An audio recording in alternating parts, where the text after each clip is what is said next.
Anda jangan langsung menyalahkan Nabi Adam. Saya ini sering kampanye untuk membela Nabi Adam. Karena banyak kiai yang cerita Nabi Adam itu salah melulu. Nanti kan kita di surga kan nggak perlu ngajukan kredit, nggak perlu punya istri cantik yang minta ke mall. Karena kelebihannya bidadari itu cantik, tidak minta belanja. Sudah gitu di madu juga agak protes. Tapi kalau di dunia itu sudah minta belanja, di madu protes. Jadi tapi kenapa Nabi Adam akhirnya keluar dari surga dan kita menyalahkan hanya demi kepentingan supaya tadi punya istri cantik, tidak minta uang apa belanja dan boleh dipoligami mau maksudnya.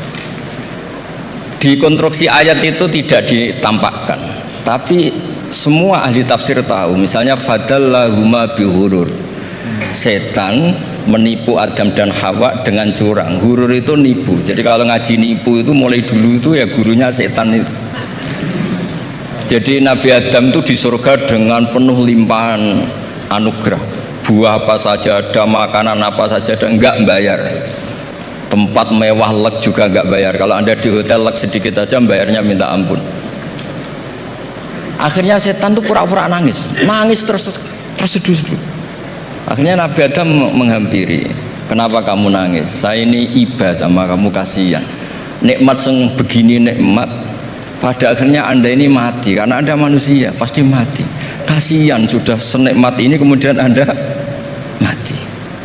Pura-pura nangis, jadi lama ya nangis, acting itu. Akhirnya Nabi Adam tanya, lalu solusinya gimana? Terus setan tinggal numpangi, hal adulluka ala syajaratil khuldi wa mulkil layabla. Kamu mau tak kasih vitamin makan pohon khuldi, nanti kalau kamu makan itu terus abadi. Jadi terus setan, Nabi Adam mulai ragu ya, tapi Allah melarang saya makan pohon khuldi itu, syajaratul khuldi itu. Kamu tidak usah cari tafsirnya, itu anggur apa ketela apa duren, itu namanya orang kurang penggawean itu gak penting. Ketika Allah tidak menjelaskan detail itu berarti detailnya itu tidak penting. Kamu sok penting nyari itu apa itu. Allah saja tidak menjelaskan, kok kamu yang manusia mau menjelaskan. Akhirnya Nabi Adam tanya, apa betul Allah itu melarang saya makan itu?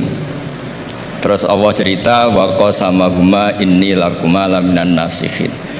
Terus setan itu cerita, demi Allah saya tahu info terbaru bahwa sekarang nggak apa-apa.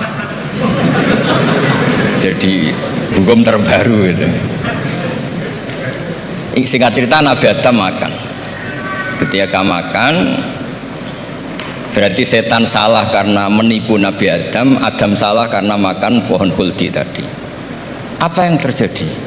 Allah manggil Nabi Adam, Adam kenapa kamu makan itu?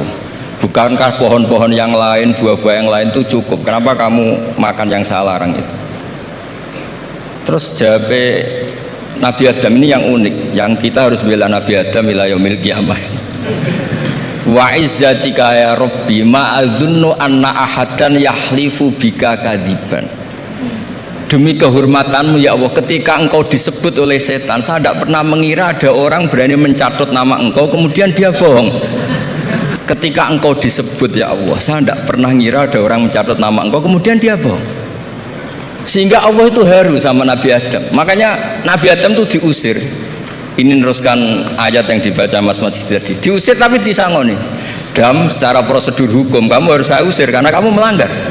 Tapi tak sangoni, lucu kan? Tak sangoni. Kamu baca ini ya. jadi unik.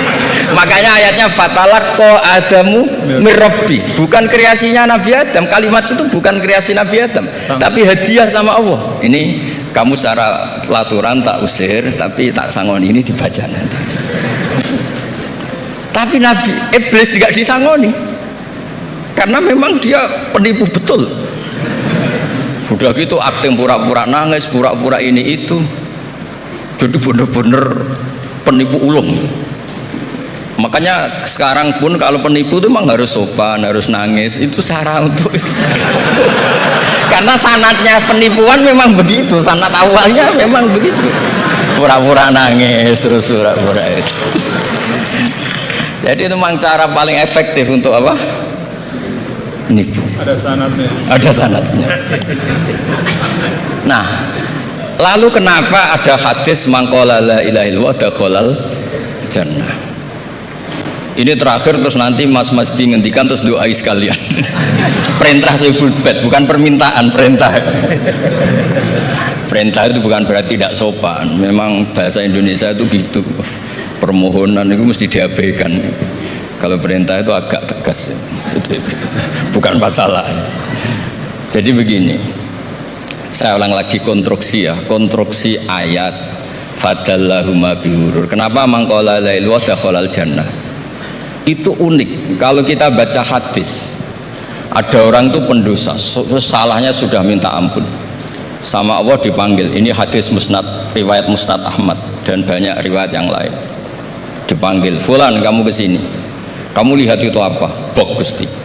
Berapa? 99. Per bok itu maddul basar. Sepanjang mata melihat itu isinya dokumen kesalahan dia. Jadi nggak kayak yang di pengadilan itu hanya beberapa tumpuk. Itu sepanjang dia lihat itu kesalahannya dia. Sepanjang dia melihat. Sudah gitu jumlahnya 99. Sehingga dia putus asa, dia akan masuk surga. Kemudian sama Allah, sudah kamu tenang saja. Diambilkan bok kecil, kecil sekali, paling sak bok jam tangannya. Dah, innaka lan tuzlamal yaum, kamu tidak akan terdolimi. Kenapa Gusti? Ini kamu punya kebaikan ini kecil sekali. Ya apa efeknya Gusti? Kan nggak ngefek kesalahan seperti itu. Kemudian bandingannya hanya kebaikan sekecil itu. Udah kamu tenang aja. Setelah ditimbang box 99 yang jumlahnya maddul basor kira-kira 3 kilo sama satu wadah jam kecil, ternyata setelah ditimbang itu menang yang 1 jam kecil karena isinya la ilaha illallah. Malaikat itu nggak berani. Kamu berani ada namaku kemudian kamu abaikan. Malaikat yang nimbang Pak Warsono itu diprovokasi sama malaikat yang lain. Kamu berani nggak mempertimbangkan kata Allah di situ? Wah ya tidak berani. Jadi disebut fala yaskulu ma'asmillahi ta'ala sayun, dibandingkan asma Allah itu tidak ada yang bisa ngungguli. Nah, di sini terus para torekot, para apa konwiridan Allah. Tapi karena kita ini sekarang sudah tidak ngaji malah tanya gunanya apa sih muni Allah. Lu nyebut pangerane orang gunanya. Ini sedang nyebut Tuhannya kok kamu tanya gunanya apa? Kamu tak kasih uang aja tidak pernah tanya gunanya uang ini apa? Pas dijak wiridan tanya gunanya apa sih? Oh dasar orang aneh. jadi logis. Nah Nabi Adam juga sama, ketika disebut asma Allah itu nggak mikir yang lain, apa setan itu penipu apa enggak, sudah grogi yang manggil Allah langsung. Nah makanya saya mohon kenapa kita memahami mangkana akhiru kalamihi Allah la ilaha illallah dakhalal jannah, karena dengan itu malaikat nggak berani macam-macam. Jadi nanti kalau anda ketemu malaikat tukang hisab, ayo silakan abaikan nama Allah. Kalau kamu berani berarti tidak malaikatnya Allah. Masa namanya Allah gak dipertimbangkan? Apalagi ini asmane Allah. Nah, makanya Nabi ngendikan fato satisi jilat wasakula ismuwah. Kemudian bok kesalahan tadi jomplang kalah. Kemudian yang menang hanya asmanya Allah Subhanahu wa ta'ala. Makanya terus disebut sudah Nabi ketika tanya amal apa paling baik ya Rasulullah, gini dzikrullah fis-sirri wal alan gini-gini, dan kamu mati dan kamu hidup walisanu katordun, kamu harus selalu ingat Allah Ta'ala. Nah kalau sampean tanya kenapa itu menjadi penting, karena tadi malaikat tidak akan memperbandingkan Allah dengan yang lainnya. Makanya ketika ulama-ulama sufi, kalau kamu habis salah istighfar, nanti di sohifah kamu akan ditulis habis salah, terus di belakang ditulis tapi setelah itu dia bilang astagfirullahaladzim. Nanti malaikat tinggal aja kamu teror, kamu mempertimbangkan Allah apa yang itu. Ini tak ajarin, kalau tepak ya kamu didengar, kalau tidak malah digebuki, tidak tahu saya. Tapi itu ijazah resmi ini hari ini, hadisnya akurat. Ijazah.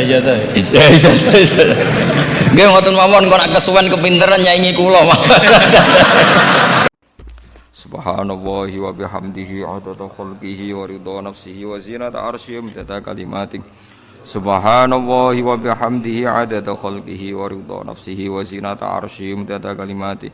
Subhanallahi wa bihamdihi adada khalqihi wa ridha nafsihi wa zinata arsyihi wa midada kalimatihi. Subhanallahi wa bihamdihi adada khalqihi wa ridha nafsihi wa zinata arsyihi wa midada kalimatihi. Subhanallahi wa bihamdihi adada khalqihi wa ridha nafsihi wa zinata arsyihi wa midada kalimatihi.